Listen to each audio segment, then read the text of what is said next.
അടിയാ തേടിടുമ്പോൾ അകൃത്യം നീ പൊറുക്കേണമേ. ദേശമെങ്ങും സൗഖ്യം നേടി പ്രാണനാഥനെ ഉയർത്തിടുമേ. സ്വർഗകരാർ ചേരുവോളം അങ്ങേ ചുമലിലായി വഹിക്കേണമേ. യഹോവ റാഫ, യഹോവ ശമ്മ, ഉന്നതൻ നീയേ കൂടിരിക്കുന്നു. യഹോവ റാഫ, യഹോവ ശാലോം, യാഹേ നീ മാത്രം സൗഖ്യമേകുന്നു. യഹോവ റാഫ, യഹോവ ശമ്മ, യഹോവ നീസി, യഹോവ ഇരേ. യഹോവ റാഫ, യഹോവ ശമ്മ, യഹോവ നീസി, യഹോവ ഇരേ. ഞങ്ങളും ക്രൂശിക്കപ്പെട്ട ക്രിസ്തുവിനെ പ്രസംഗിക്കുന്നു. പർവ്വതങ്ങളെക്കുറിച്ചും താഴ്വരകളെക്കുറിച്ചും നാം പഠിച്ചു വരികയായിരുന്നു, ചിന്തിച്ചു വരികയായിരുന്നു, ധ്യാനിച്ചു വരികയായിരുന്നു. കഴിഞ്ഞ പ്രാവശ്യം നാം താബോർ മലയെക്കുറിച്ച് നാം ചിന്തിക്കുകയുണ്ടായി. അതിനു മുൻപ് നാം ഒലിവ് മലയെക്കുറിച്ച് ചിന്തിക്കുകയുണ്ടായി. അതിനു മുൻപ് നാം ഹെബ്രോനെക്കുറിച്ച് ചിന്തിക്കുകയുണ്ടായി. നാം മോറിയ മലയെക്കുറിച്ച് ചിന്തിക്കുകയുണ്ടായി. വിവിധ മലകളെക്കുറിച്ച്, പർവ്വതങ്ങളെക്കുറിച്ച് നാം ചിന്തിക്കുകയുണ്ടായി. ആണ്ടിൻ്റെ ആരംഭം മുതൽ അവസാനം വരെയും യഹോവയുടെ ദൃഷ്ടി അതിന്മേലിരിക്കുന്നു. പർവ്വതങ്ങൾ കയറി പോകേണ്ടതുണ്ട്, താഴ്വരകൾ താണ്ടി കടക്കേണ്ടതുണ്ട്. ദൈവത്തിന് സ്തോത്രം. ആണ്ടിൻ്റെ ആരംഭം മുതൽ അവസാനം വരെയും കുന്നു കയറേണ്ടതുണ്ട്, കഠിനമായ ക്ലേശങ്ങളുണ്ട്.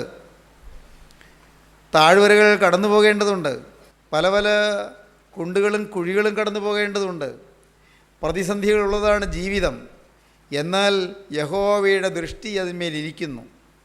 നാം പർവ്വതങ്ങളെക്കുറിച്ച് ചിന്തിച്ചു വരുമ്പോൾ കഴിഞ്ഞ പ്രാവശ്യം താബോർ മലയെക്കുറിച്ച് ചിന്തിച്ചു. തേജസ്സിൻ്റെ പർവ്വതം, തേജസ് വെളിപ്പെട്ട പർവ്വതം. യേശുക്രിസ്തു തേജോമയമായി പ്രത്യക്ഷപ്പെടുകയും യേശുക്രിസ്തുവിൻ്റെ അരികത്തേക്ക് മോശയും ഏലിയാവും പ്രത്യക്ഷപ്പെടുകയും ചെയ്തതിനെക്കുറിച്ച് നാം ധ്യാനിച്ചു.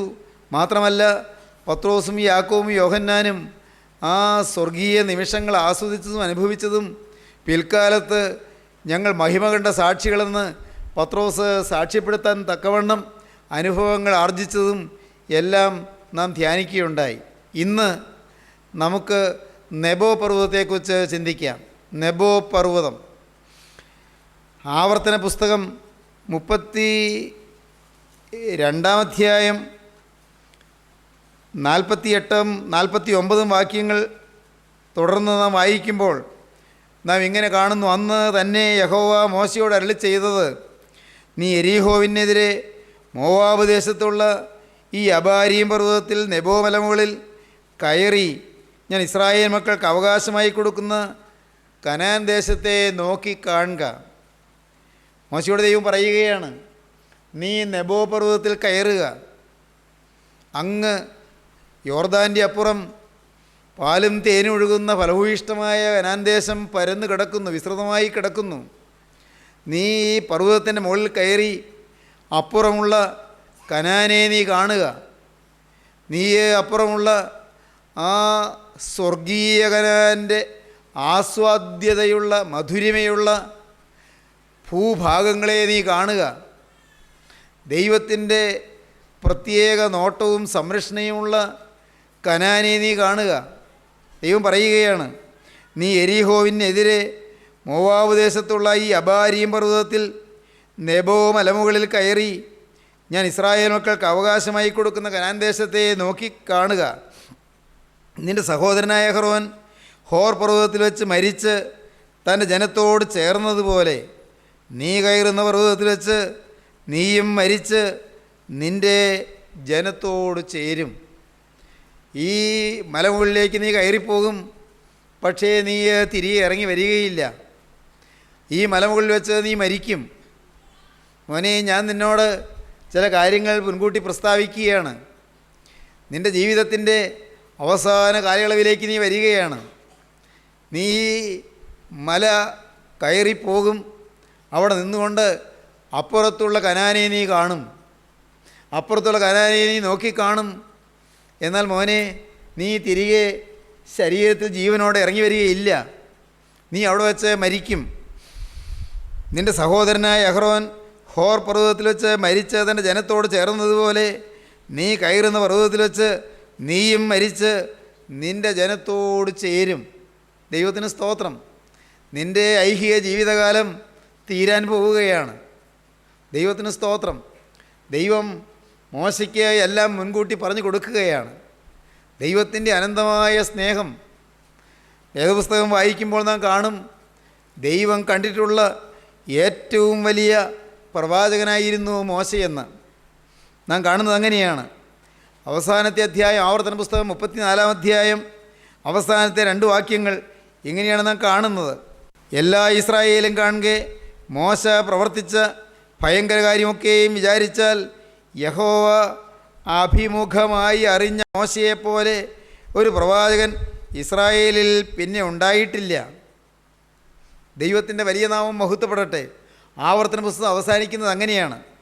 10-ാം വാക്യം, എന്നാൽ മിസ്രയീം ദേശത്ത് ഫറവോനോടും അവൻ്റെ സകല ഭൃത്യന്മാരോടും അവൻ്റെ സർവ്വദേശത്തോടും ചെയ്യുവാൻ യഹോവ മോശയെ നിയോഗിച്ചയച്ച സകല അത്ഭുതങ്ങളും ഭുജവീര്യവും എല്ലാ ഇസ്രായേലും കാണുകെ മോശ പ്രവർത്തിച്ച ഭയങ്കര കാര്യമൊക്കെയും വിചാരിച്ചാൽ യഹോവ അഭിമുഖമായി അറിഞ്ഞ മോശയെപ്പോലെ ഒരു പ്രവാചകൻ ഇസ്രായേലിൽ പിന്നെ ഉണ്ടായിട്ടില്ല. ദൈവത്തിന് സ്തോത്രം. ദൈവം മോശയെക്കുറിച്ച് മോശയുടെ സഹോദരനായ അഹരോനോടും മോശയുടെ സഹോദരിയായ മിര്യാമിനോടും പറയുന്നതായി സംഖ്യാപുസ്തകം 12-ാം അധ്യായത്തിൻ്റെ 8 മുതലുള്ളതായ വാക്യങ്ങൾ വായിക്കുമ്പോൾ കാണാം. മോശ എൻ്റെ ഗ്രഹത്തിലൊക്കെയും വിശ്വസ്തനാകുന്നു. അവൻ വിശ്വസ്ത പുരുഷനാകുന്നു. മറ്റുള്ള പ്രവാചകന്മാർ അവർ മറവുകളായിട്ട് കാര്യങ്ങൾ കേൾക്കുന്നു. എന്നാൽ മോശയോട് ഞാൻ സംസാരിക്കുന്നത് മറവുകളായിട്ടല്ല, ദർശനമായിട്ടല്ല. ഞാൻ മോശയോട് നേരിട്ട് അഭിമുഖമായിട്ടത്രേ സംസാരിക്കുന്നത്. ദൈവത്തിന് സ്തോത്രം. ദൈവം മോശയെ ഉപയോഗിക്കുകയാണ്. ദൈവം മോശയെ ഈ കാലം അത്രയും ഉപയോഗിച്ചു. 120 വയസ്സ് അങ്ങ് തീരുകയാണ്. 120 വയസ്സ്. ആദ്യത്തെ 40 കൊല്ലം ഫറവോൻ്റെ കൊട്ടാരത്തിലായിരുന്നു മോശയുടെ ജീവിതത്തിൽ. ആദ്യത്തെ 40 കൊല്ലം ഫറവോ രാജാവിൻ്റെ കിരീടാവകാശിയായി, അനന്തരാവകാശിയായി, രാജകുമാരനായി കൊട്ടാരത്തിൽ സപ്രപഞ്ചക്കട്ടിൽ കിടന്നുറങ്ങി, അന്തഃപുരത്തിൽ വരവനയിലും വിലസി, മിസ്രൈമ്യ ജ്ഞാനമൊക്കെയും അഭ്യസിച്ച് നല്ല ഓജസ്സുള്ള യുവാവായി പ്രശോഭിക്കുന്ന കാലമായിരുന്നു. ലോകത്തിൽ എല്ലാവരുടെയും ആദരപാത്രമായി, ഈജിപ്തിലെ പട്ടം കെട്ടാത്ത രാജാവായി, അടുത്ത പട്ടം കിട്ടുന്ന രാജാവായി അങ്ങനെ വാഴുകയായിരുന്നു. എന്നാൽ 40 വയസ്സ് കഴിഞ്ഞു ദൈവം മോശയ്ക്ക് വെളിപ്പെട്ടു. ആ കഥയെല്ലാം നാം ചിന്തിച്ചിട്ടുള്ളതാണ്. ദൈവം മോശയ്ക്ക് വെളിപ്പെട്ടു. അടുത്ത 40 കൊല്ലം ദൈവം മോശയെ കൊട്ടാരത്തിൽ നിന്ന് പിടിച്ചിറക്കി മോശയെ മരുഭൂമിയിൽ കൂടി നടത്തുകയാണ്. സീനായ് മലയുടെ ചെരുവിൽ കൂടി നടത്തുകയാണ്. സീനായ് മലയിലെ ആ ചെരുവിലുള്ള പുൽമേടുകളിൽ കൂടി ആടുകൾ നോക്കി നടക്കുന്ന ഒരു ആട്ടിടയെപ്പോലെ ഈ രാജകുമാരൻ നടക്കുകയാണ്. പണ്ട് 40 വയസ്സ് വരെ രാജകുമാരനായിരുന്നെങ്കിൽ ഇന്ന് അമ്മായപ്പൻ്റെ ആടുകൾ നോക്കുന്ന ഒരു വേലക്കാരനായി, ആ മിദ്യാനിലെ പുരോഹിതനായ ഇത്രോവിൻ്റെ ആടുകളെ നോക്കിക്കൊണ്ട് 40-ാമത്തെ വയസ്സ് മുതൽ 80-ാമത്തെ വയസ്സ് വരെ മോശ സീനായി മലഞ്ചെരുവിലൂടെ നടക്കുകയാണ്. നല്ല ദുരിതം പിടിച്ച കാലം, യാതനയേറിയ കാലം, കഷ്ടപ്പാടുള്ള കാലം, ജീവിതം വളരെ വിരസവും മടുപ്പുളവാക്കുന്നതുമായ കാലം. അത് കഴിഞ്ഞു. പിന്നുള്ള 40 കൊല്ലം, ഒടുവിലത്തെ 40 കൊല്ലം സമൃദ്ധിയുടെ കാലമാണ്. അത് അനുഗ്രഹത്തിൻ്റെ കാലമാണ്. അത് ആത്മാവിൻ്റെ അത്ഭുത കൃപയുടെ കാലമാണ്. പരിശുദ്ധാത്മാവ് ഈ പാവപ്പെട്ട ആട്ടിടയനിൽ ഇറങ്ങി നിന്നിട്ട് ചില അത്ഭുതങ്ങൾ പ്രവർത്തിക്കുന്ന കാലമാണ്. അതിശയങ്ങൾ പ്രവർത്തിക്കുന്ന കാലമാണ്. ദൈവം 80-ാമത്തെ വയസ്സിൽ മോശയെ വീണ്ടും ഈജിപ്തിലേക്ക് കൊണ്ടുവന്ന് ദൈവത്തിന് നീട്ടിയ ഭുജത്താലും ബലമുള്ള വലം കൈയാലും ദൈവത്തിൻ്റെ ജനത്തെ വിടുവിച്ച് മിസ്രയീമിൽ നിന്ന് പുറപ്പെടുവിച്ച് മരുഭൂമിയിൽ കൂടി നടത്തുന്ന കാലം. 40 കൊല്ലം ആത്മീയമായി പറഞ്ഞാൽ ശോഭനമായ കാലം. 40 കൊല്ലം ഈ ലോകത്ത് ആത്മീയമായി നിറവിൻ്റെ കാലമാണെങ്കിലും എതിർപ്പുകളുണ്ട്. താൻ ആരെ വിടുവിച്ചുകൊണ്ട് വരുന്നുവോ ആ ജനത്തിൻ്റെ പരാതിയുണ്ട്, പരിഭവമുണ്ട്, മത്സരമുണ്ട്, ഈ എതിർപ്പുണ്ട്. മോശ അങ്ങ് ക്ഷീണിച്ചു പോകാവുന്നതെല്ലാം ഉണ്ട്. പക്ഷേ മോശ ക്ഷീണിക്കുന്നില്ല. കാരണം അഭിമുഖമായി ദൈവത്തെ കണ്ടതുപോലെ ഉറച്ചു നിൽക്കുകയാണ്. 40-ാമത്തെ വയസ്സിൽ മോശയ്ക്ക് മിസ്രയീം കൊട്ടാരത്തിൽ വെളിപ്പെട്ട ദൈവം പിന്നുള്ള കാലങ്ങളിലെല്ലാം മോശയുടെ കൂടെ സഞ്ചരിക്കുകയാണ്. മോശയ്ക്ക് ബലം പകരുകയാണ്. മോശയ്ക്ക് ആത്മീയ കൃപകളും നൽവരങ്ങളും നൽകുകയാണ്. മോശയെ ദൈവം തൻ്റെ കരങ്ങളിൽ എടുക്കുകയാണ്. ഇതാ വയസ്സ് 120 വേലയുടെ അവസാന കാലയളവിലേക്ക് വന്നു. ശുശ്രൂഷ തീരാൻ പോവുകയാണ്. ദൈവത്തിന് സ്തോത്രം. ദൈവത്തിൻ്റെ വലിയ നാമം മഹത്വപ്പെടട്ടെ. മോശയ്ക്ക് തിരിഞ്ഞു നോക്കുമ്പോൾ നിരാശയൊന്നുമില്ല. മോശയ്ക്ക് തിരിഞ്ഞു നോക്കുമ്പോൾ അല്പം പോലും ഭാരമില്ല. ദൈവത്തിൻ്റെ വചനം അതനുസരിക്കുന്നതിൽ പ്രമോദമായിരുന്നു. ദൈവത്തെ മോശയ്ക്ക് പ്രിയമായിരുന്നു. ദൈവത്തെ മോശയ്ക്ക് സ്നേഹമായിരുന്നു. മോശയ്ക്ക് ദൈവത്തോട് വലിയ അഗാധമായ കടപ്പാടായിരുന്നു. ഏതോ ഒരു വലിയ സ്നേഹം എന്നെ വിളിച്ചിരിക്കുന്നുള്ളതായ ബോധ്യം മോശയ്ക്കുണ്ടായിരുന്നു. അല്ലെങ്കിൽ 3 മാസം പ്രായമുള്ളപ്പോൾ ഞാൻ നീലനദിയിൽ മുങ്ങിപ്പോകേണ്ടതല്ലായിരുന്നോ എന്ന് മോശ ഇടയ്ക്കിടയ്ക്ക് തിരിഞ്ഞു നിന്ന് ചിന്തിക്കും. ഒന്ന് വിതുമ്പിക്കൊണ്ട് ഈ ഏങ്ങലടിച്ചുകൊണ്ട് കണ്ണുനീര് തൂത്തുകൊണ്ട് മോശ ഓർക്കും, എൻ്റെ ദൈവമേ, എൻ്റെ ആയുസ് നീ നീട്ടി തന്നല്ലോ. 3 മാസം പ്രായമുള്ള ആ പിഞ്ച് ശിശുവായിരുന്ന കുരുന്നായിരുന്ന കാലത്ത് തീർന്നു പോകേണ്ട ജീവിതം ഉടയവനെ നീ നീട്ടി നീട്ടി തന്നല്ലോ. ഈ കാലമത്രയും നീ എൻ്റെ കൂടെ നിന്നല്ലോ. എന്നെ നീ നിൻ്റെ കരങ്ങളിൽ എടുത്തല്ലോ. ഈ വിക്കനായി എന്നെ, ഒന്നിനും കൊള്ളാത്ത എന്നെ, നീ എന്നെ പലപ്പോഴും വിളിച്ചിട്ടും വിളി കേൾക്കാൻ കൂട്ടാക്കാതെ പുറകോട്ട് മാറി എന്നെ നീ പിന്നെയും പിന്നെയും വിളിച്ച് മുന്നിലേക്ക് നീക്കിക്കൊണ്ട് നിർത്തിയല്ലോ. ഉടയവനെ, നിന്നോട് എനിക്ക് കടപ്പാടുണ്ട്. മോശ വീണ്ടും വീണ്ടും ഓർത്ത് ദൈവത്തെ സ്തുതിക്കും. ദൈവത്തിൻ്റെ വലിയ നാമം മഹത്വപ്പെടട്ടെ. മോശ മരിക്കാറായ ആ കാലത്ത്, മരിക്കുമെന്ന് ഏതാണ്ട് ഉറപ്പായ ആ കാലത്ത്, ദൈവത്തിന് സ്തോത്രം, തൻ്റെ ശുശ്രൂഷ തീരാറായി എന്ന് മോശയ്ക്കും മനസ്സിലായി തുടങ്ങിയ കാലത്ത് ദൈവം മോശയോട് അരുളി ചെയ്തു. ഇങ്ങനെയാണ് പറഞ്ഞത്. 31-ാം അധ്യായം 14-ാം വാക്യം. അനന്തരം യഹോവ മോശയോട്, നീ മരിപ്പാനുള്ള സമയം അടുത്തിരിക്കുന്നു. ഞാൻ യോശുവയ്ക്ക് കൽപ്പന കൊടുക്കേണ്ടതിന് അവനെ വിളിച്ച് നിങ്ങൾ സമാഗമന കൂടാരത്തിൽ വന്ന് നിൽപ്പീനെന്ന് പറഞ്ഞു. അങ്ങനെ മോശയും യോശുവയും ചെന്ന് സമാഗമന കൂടാരത്തിൽ നിന്നു. അപ്പോൾ യഹോവ മേഘസ്തംഭത്തിൽ കൂടാരത്തിങ്കൽ പ്രത്യക്ഷനായി. മേഘസ്തംഭം കൂടാരവാതിലിന് മീതെ നിന്നു. യഹോവ മോശയോട് അരുളിച്ചത് എന്തെന്നാൽ, നീ നിൻ്റെ പിതാക്കന്മാരെ പോലെ നിദ്ര പ്രാപിക്കും. ദൈവത്തിന് സ്തോത്രം. ദൈവം മോശയോട് പറയുകയാണ്, മോനെ, നീ നിൻ്റെ പൂർവികന്മാരെ പോലെ, നിൻ്റെ പിതാക്കന്മാരെ പോലെ നീ നിദ്ര പ്രാപിക്കും. എന്നാൽ ഈ ജനം പാർപ്പാൻ ചെല്ലുന്ന ദേശത്തിലെ നിവാസികളുടെ അന്യദൈവങ്ങളെ പിൻചെന്ന് പരസംഗം ചെയ്യുകയും എന്നെ ഉപേക്ഷിച്ച് ഞാൻ അവരോട് ചെയ്തിട്ടുള്ള എൻ്റെ നിയമം ലംഘിക്കുകയും ചെയ്യും. മോനെ, നിനക്ക് 120 വയസ്സായി. പക്ഷേ ഞാൻ നിനക്കൊരു കാര്യം പറഞ്ഞു തരാം. നീ കൂട്ടിക്കൊണ്ടുവന്ന ജനമുണ്ടല്ലോ, അവർ ഇനിയും പാപത്തിലേക്ക് പോകും. ഇനിയും വിഗ്രഹാരാധികളായിത്തീരും. സത്യദൈവത്തെ നേരിട്ട് കണ്ടവരാണവർ. മന്ന ആകാശത്ത് നിന്ന് പൊഴിയുന്നത് അറിഞ്ഞവരാണ്, ഭക്ഷിച്ചവരാണവർ. അവരാഗ്രഹിച്ചപ്പോൾ കാടപ്പക്ഷിയെ അവർക്ക് ഇഷ്ടം പോലെ കൂടാരത്തിൽ നിറച്ച് കൊടുത്തത് അവരറിഞ്ഞതാണ്, അനുഭവിച്ചതാണ്. പാറയിൽ നിന്ന് വെള്ളം പുറപ്പെടുന്നത് അവരറിഞ്ഞതാണ്.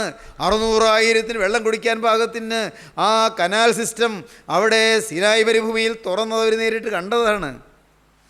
മോനെ, അഗ്നിസർപ്പത്തിൻ്റെ കടിയേറ്റവർ, പിതൃസർപ്പത്തെ നോക്കി രക്ഷപ്പെടുന്നത് അനുഭവിച്ച ആളുകളാണവർ. പക്ഷേ അവർ ഈ വിശ്വാസത്തിൽ, ഈ ഉറപ്പേറിയ വിശ്വാസത്തിൽ നിലനിൽക്കുമെന്ന് ഞാൻ കാണുന്നില്ല. അവർ സത്യദൈവത്തെ അവർ ധിക്കരിക്കുകയും അന്യ ദൈവങ്ങളിലേക്ക് പോവുകയും ചെയ്യുന്നതാണ് ഞാനിപ്പോൾ കാണുന്നത്. എന്നാൽ മോനെ, നീ അവർക്ക് ഒരു കാര്യം പറഞ്ഞു കൊടുക്കണം. നീ പോകുന്നതിന് മുമ്പ്, നീ ഭൂമിയിൽ നിന്ന് മാറ്റപ്പെടുന്നതിന് മുമ്പ് നീ അവർക്ക് ഒരു പാട്ട് പഠിപ്പിച്ചു കൊടുക്കണം. ദൈവത്തിന് സ്തോത്രം. അവരെ നീ ഒരു പാട്ട് പഠിപ്പിക്കണം. ആ പാട്ട് ഞാൻ നിനക്ക് പറഞ്ഞു തരാം. നീ ആ പാട്ട് അവരെ പഠിപ്പിക്കണം. ദൈവത്തിന് സ്തോത്രം. അവർ മത്സര സ്വഭാവവും ദുശാഠ്യമുള്ളവരാണ്. എനിക്കതറിയാം. 27-ാം വാക്യം, 31-27. അവിടെ അത് നിൻ്റെ നേരെ സാക്ഷിയായിരിക്കും. നിൻ്റെ മത്സര സ്വഭാവവും ദുശാഠ്യവും എനിക്കറിയാം. ഇതാ ഇന്ന് ഞാൻ നിങ്ങളോടുകൂടെ ജീവിച്ചിരിക്കുമ്പോൾ തന്നെ നിങ്ങൾ യഹോവയോട് മത്സരികളായിരിക്കുന്നുവല്ലോ. എൻ്റെ മരണശേഷം എത്രയധികം. മോനെ, നീ ഇതെല്ലാം പറഞ്ഞു കൊടുക്കണം. മോശെ അവരെ വിളിച്ചു, ജനത്തെ വിളിച്ചു. ഇപ്പോൾ തന്നെ നിങ്ങൾ ദുശാഠ്യക്കാരാണ്, ഇപ്പോൾ തന്നെ നിങ്ങൾ മത്സരികളാണ്. ഇനി എൻ്റെ മരണശേഷം നിങ്ങൾ എത്രമാത്രം ദുശാഠ്യമുള്ളവരായിത്തീരും. ദൈവത്തിന് സ്തോത്രം. എൻ്റെ മരണശേഷം എത്രയധികം. അതുകൊണ്ട് നിങ്ങളുടെ ഗോത്രങ്ങളുടെ എല്ലാ മൂപ്പന്മാരെയും പ്രമാണികളെയും എൻ്റെ അടുക്കൽ വിളിച്ചു കൂട്ടുവീൻ. എന്നാൽ ഞാൻ ഈ വചനങ്ങൾ അവരെ പറഞ്ഞു കേൾപ്പിച്ച് അവരുടെ നേരെ ആകാശത്തെയും ഭൂമിയെയും സാക്ഷി വയ്ക്കും. ദൈവത്തിന് സ്തോത്രം. എൻ്റെ മരണശേഷം നിങ്ങൾ വഷളത്വം പ്രവർത്തിക്കുമെന്നും ഞാൻ നിങ്ങളോട് ആജ്ഞാപിച്ചിട്ടുള്ള വഴിവിട്ട് മാറിക്കളയുമെന്നും എനിക്കറിയാം. അങ്ങനെ നിങ്ങളെ യഹോവയ്ക്ക് അനിഷ്ടമായി എഴുതി ചെയ്ത് നിങ്ങളുടെ പ്രവൃത്തികളാൽ അവനെ കോപിപ്പിക്കുന്നത് കൊണ്ട് ഭാവി കാലത്ത് നിങ്ങൾക്ക് അനർത്ഥം ഭവിക്കും. അങ്ങനെ മോശ ഇസ്രായേലിൻ്റെ സർവ്വസഭയെയും ഈ പാട്ടിൻ്റെ വചനങ്ങളൊക്കെയും ചൊല്ലിക്കേൾപ്പിച്ചു. മോശ അവർക്ക് ആ പാട്ട് പറഞ്ഞു കൊടുത്തു, അവരെ ചൊല്ലിക്കേൾപ്പിച്ചു. തുടങ്ങുന്നത് അങ്ങനെയാണ്. ആവർത്തന പുസ്തകം 32-ാം അധ്യായം 1-ാം വാക്യം. ആകാശമേ ചെവിതിരിക, ഞാൻ സംസാരിക്കും. ഭൂമി എൻ്റെ വായിൻ വാക്കുകളെ കേൾക്കട്ടെ. മഴ പോലെ എൻ്റെ ഉപദേശം പൊഴിയും. എൻ്റെ വചന മഞ്ഞ് പോലെയും ഇളംപുല്ലിന്മേൽ പൊടിമഴ പോലെയും സസ്യത്തിന്മേൽ മാരി പോലെയും ഇരിക്കും. സ്തോത്രം. അയ്യോ, മോശയുടെ ആ പാട്ട് നിങ്ങൾ പിന്നെ വായിച്ചു നോക്കിയാൽ മതി. 32-ാം അധ്യായം മുഴുവൻ.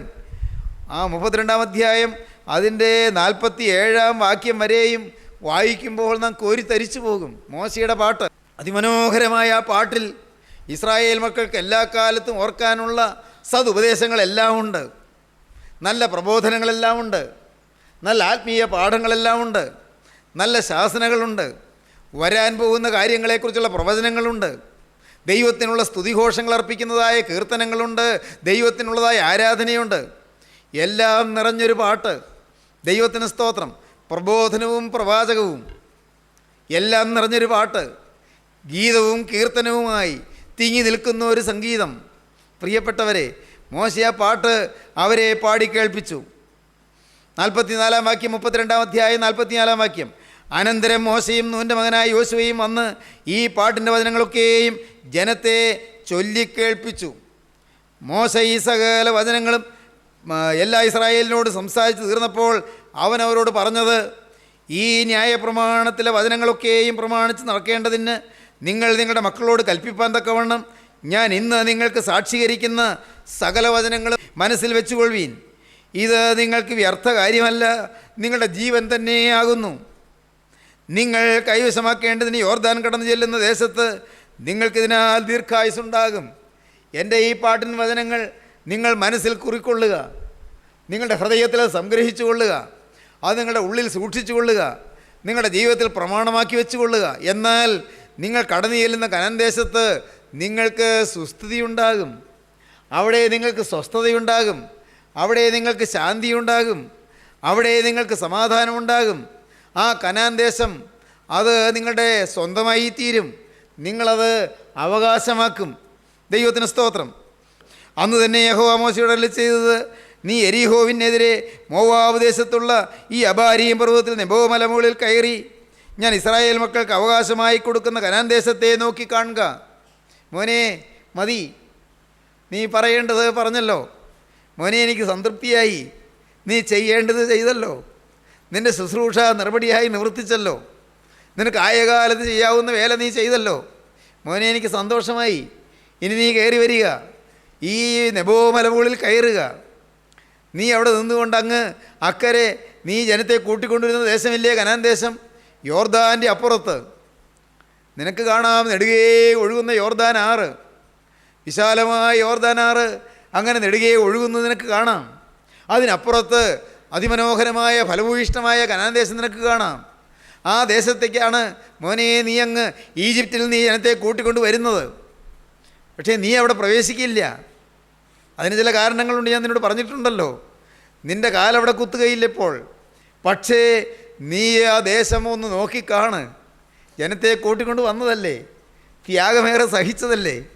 നീ അങ്ങ് എങ്ങ് നിന്ന് ആ ദേശമൊന്ന് കാണുക. ഹല്ലേലൂയ. ദൈവത്തിന് സ്തോത്രം. ദൈവമക്കളെ, ഇന്ന് ഈ വാക്കുകളെ കേട്ടുകൊണ്ടിരിക്കുമ്പോൾ നിങ്ങൾ എങ്ങി നിന്ന് ആ സ്വർഗീയ കനാനെന്ന് കാണണം. സ്തോത്രം. പളുങ്ക് നദീതീരത്ത് വിശുദ്ധന്മാരുടെ നിരയിലിരിക്കുന്ന നല്ല നാളുകൾ നിങ്ങളൊന്ന് ധ്യാനിക്കണം.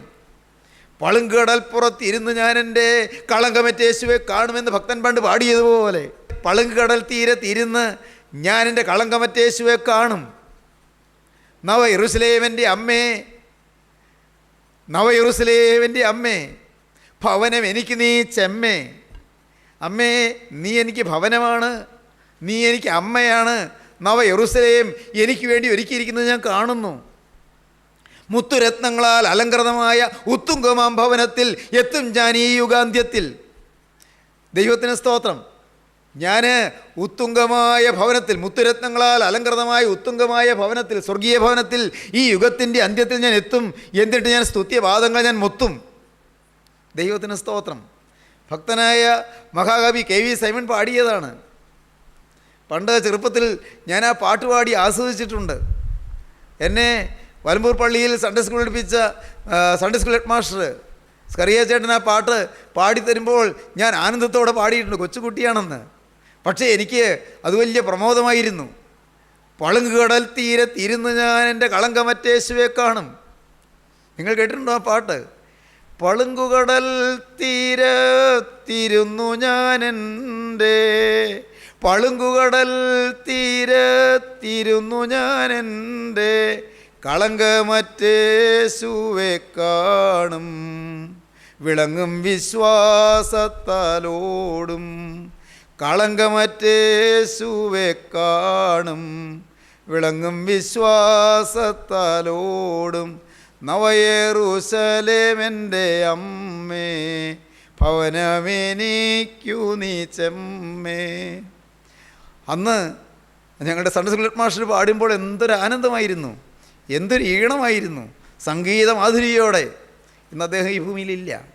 സംഗീത മാധുരിയോടെ അദ്ദേഹം പാടുന്നത് കേട്ട് ഞാൻ അങ്ങ് ആനന്ദിച്ചെന്ന് സന്തോഷത്തോടെ കേട്ടിരുന്ന് തരിച്ചു പോയിട്ടുണ്ട്. ദൈവത്തിന് സ്തോത്രം. മുത്തുരത്നങ്ങളാൽ അലങ്കൃതമായ, മുത്തുരത്നങ്ങളാൽ അലങ്കൃതമായ ഉത്തുംഗമാം ഭവനത്തിൽ എത്തും ഞാനീ യുഗാന്ത്യത്തിൽ. ഉത്തുംഗമാം ഭവനത്തിൽ എത്തും ഞാനീ യുഗാന്ത്യത്തിൽ. നവ യെരൂശലേമെൻ്റെ അമ്മേ, ഭവനമെനിക്കു നീ ചെമ്മേ. എൻ്റെ സ്നേഹിതരെ, എൻ്റെ സഹോദരങ്ങളെ, എൻ്റെ പ്രിയപ്പെട്ടവരെ, ഈ മുത്തുരത്നങ്ങളാൽ അലങ്കൃതമായ ഉത്തുംഗമായ ഭവനത്തിൽ ചെല്ലാൻ നിങ്ങൾ ഒരുങ്ങിയോ? ഈ പളുങ്കുകടൽ തീരത്തിരുന്ന് കളങ്കമറ്റ യേശുവെ മുഖാമുഖം കാണാൻ നിങ്ങൾ ഒരുങ്ങിയോ? നിത്യ ശോഭന ഭൂവിലേക്ക് പോകാൻ, മരണമെന്ന ആ തിരശീലയ്ക്കപ്പുറത്തേക്ക് നീങ്ങാൻ ആത്മാവ് വീണ്ടും ജനത്തിന് അനുഭവം നിങ്ങൾ പ്രാപിച്ചുവോ? സ്വർഗരാജ്യത്തിൽ പ്രജയായി നിങ്ങൾ ജനിച്ചുവോ? ഞാൻ എളിമയോടെ ചോദിക്കട്ടെ, നിങ്ങളോട് സ്നേഹത്തോടെ ചോദിക്കട്ടെ. പ്രിയപ്പെട്ടവരെ, നിങ്ങൾ വചനം ധാരാളം കേൾക്കുന്നു, ശരിയാണ്. ഒരുങ്ങിയോ? എത്തണ്ടേ അവിടെ? നാടില്ല നമുക്ക് ഈ ഉലകിൽ, വീടില്ല നമുക്ക് ഈ മരുവിൽ. സ്തോത്രം. വേറൊരു പാട്ടാണത്. നമുക്ക് ഈ നാട്ടിൽ വീടില്ല, നാടില്ല. സ്വർലോകത്തിൻ തങ്കത്തെരുവിൽ കാണും ഞാൻ ഒരു വീട് വിരവിൽ. സ്തോത്രം. സ്വർലോക തങ്കത്തെരുവിൽ വീട് കണ്ടെത്തിയോ? ഞാൻ നിങ്ങൾക്ക് ഭവനമൊരുക്കുവാൻ പോകുന്നു, ഞാൻ പോയി നിങ്ങൾക്ക് ഭവനമൊരുക്കിയാൽ ഞാൻ ഇരിക്കുന്നിടത്ത് നിങ്ങൾ ഇരിക്കേണ്ടതിന് പിന്നെയും വന്ന് നിങ്ങൾ എൻ്റെ അടുക്കൽ ചേർത്തുകൊള്ളും. യേശു പറഞ്ഞതാണ്. ദൈവജനമേ, നിങ്ങൾ ആ വീട്ടിലേക്ക് പോകാൻ ഒരുങ്ങിയോ? അവൻ ഭവനം ഒരുക്കുകയാണ്. വിശുദ്ധന്മാർക്ക് വേണ്ടി ഒരുക്കുന്ന ഭവനത്തിൽ മകനെ നീ ചെല്ലണമെങ്കിൽ ഇന്ന് ശരീരത്തിലിരിക്കുമ്പോൾ നീ ഒരു വിശുദ്ധനായിക്കൊള്ളണം. വിശുദ്ധന്മാർക്ക് വേണ്ടി ഒരുക്കുന്ന ഭവനത്തിൽ മകളെ നീ എത്തണമെങ്കിൽ ഇന്ന് ഇവിടെ ഈ ശരീരത്തിലിരിക്കുമ്പോൾ, നിൻ്റെ ശരീരത്തിൽ ജീവൻ കുടികൊള്ളുമ്പോൾ നീ ഒരു ശുദ്ധിമതിയായി മാറണം. പാപക്കറകൾ തീരണം. പാപത്തോട് നീ യാത്ര പറയണം. അഴുക്ക് നിൻ്റെ ജീവിതത്തിൽ നിന്ന് മാറണം. വിശുദ്ധിയുള്ള ഒരു ജീവിതം നീ തുടങ്ങണം. പഴയ മനുഷ്യൻ മരിക്കണം. പ്രിയപ്പെട്ടവരെ, കേട്ട് തഴമ്പിച്ചൊന്നും തോന്നരുത്. എൻ്റെ പഴയ മനുഷ്യൻ മരിച്ചുവോ? ഞാനൊരു പുതിയ സൃഷ്ടിയായോ? ഒരു പുതിയ ഹൃദയം എനിക്ക് ലഭിച്ചുവോ? ഒരു പുതിയ മനോഭാവം എനിക്ക് ലഭിച്ചുവോ? നിങ്ങൾ ചിന്തിക്കൂ. ദൈവത്തിന് സ്തോത്രം. മോശയുടെ ഈ പാഠം, നെബോ പർവ്വതത്തിലേക്ക് ദൈവം വിളിച്ചതായി ഈ പാഠം ഇന്ന് ഈ വചനം കേൾക്കുന്ന ഓരോരുത്തരുടെയും ജീവിതത്തിൽ ശാന്തമായി ചിന്തിക്കാൻ പ്രേരകമായ വലിയൊരു പാഠമായി മാറട്ടെ. ജീവിതം യേശുക്രിസ്തുവിന് വേണ്ടി വേർതിരിക്കാനുള്ള ആഹ്വാനമായി മാറട്ടെ. നിങ്ങൾ ഓരോരുത്തരും ഇന്ന് കർത്താവിനോട് വാക്ക് പറയട്ടെ. കർത്താവേ, ഇത്രയും കാലം വെറുമയിലും പാഴിലും ജീവിച്ചു, പാപത്തിൻ്റെ അടിമയായി ജീവിച്ചു, പൈശാചികൻ്റെ ബന്ധനത്തിൽപ്പെട്ട് ഉഴന്ന് ജീവിച്ചു, പാപം ചെയ്ത് തഴമ്പിച്ച് ജീവിച്ചു. ഉടയവനെ, ഇന്ന് മുതൽ ഞാൻ പുതിയ സൃഷ്ടിയായി ജീവിക്കാൻ തിരുവൻപാക് പ്രതിജ്ഞ ചെയ്യുന്നു. നിന്റെ തിരുവിലാവ് തുറന്നൊഴിയ ചോരയാലും നീരിനാലും എന്നെ ഒന്ന് കഴുകണമേ, എന്നെ ഒന്ന് ശുദ്ധീകരിക്കണമേ. കഴിഞ്ഞകാല പാപക്കറകൾ മാറ്റണമേ, എന്നെ വിശുദ്ധീകരിക്കണമേ. എൻ്റെ മേൽ നിന്റെ തിരുരക്തം തളിക്കണമേ. നിന്റെ പരിശുദ്ധാത്മാവിനെ എൻ്റെ ഹൃദയത്തിലേക്ക് പകരണമേ. എന്നോട് നീ മനസ്സറിയണമേ. എന്നെ നിന്റെ മകനും അവകാശിയുമാക്കി തീർക്കണമേ. പ്രാർത്ഥിപ്പീൻ. നമുക്ക് പ്രാർത്ഥിക്കാം. സ്നേഹവാനേ, ഈ മധുര നിമിഷങ്ങൾക്കായി സ്തോത്രം. അനുഗ്രഹീത സന്ദർഭത്തിനായി സ്തോത്രം. നിന്റെ ജനത്തെ സന്ദർശിക്കുന്നതിനായി സ്തോത്രം. ജനഹൃദയങ്ങളിൽ അവിടുന്ന് വാദിക്കുന്നതിനായി സ്തോത്രം. എല്ലാവരെയും ഉണർത്തണമേ, എല്ലാവരെയും അനുഗ്രഹിക്കണമേ. ദേശങ്ങളിൽ ഉണർവ് വ്യാപിക്കണമേ. സഭകൾ സഭാഭേദം കൂടാതെ ഉണരണമേ. സമുദായ വ്യത്യാസം കൂടാതെ ഉണരണമേ. എല്ലാവരും ജീവനുള്ള ദൈവത്തെങ്കിലേക്ക് തിരിയുവാൻ ഇടയാക്കണമേ. യേശുക്രിസ്തുവിന്റെ സുവിശേഷം എല്ലായിടത്തും പരക്കുമാറാകണമേ. മഹത്വത്തിലൂടെ ഇവൻ വെളിപ്പെടാറായല്ലോ, അതിനുവേണ്ടി ജനത്തെ ഒരുക്കണമേ. മഹത്വം രക്ഷകൻ മാത്രം എടുക്കണമേ. യേശുവിൻ നാമത്തിൽ തന്നെ.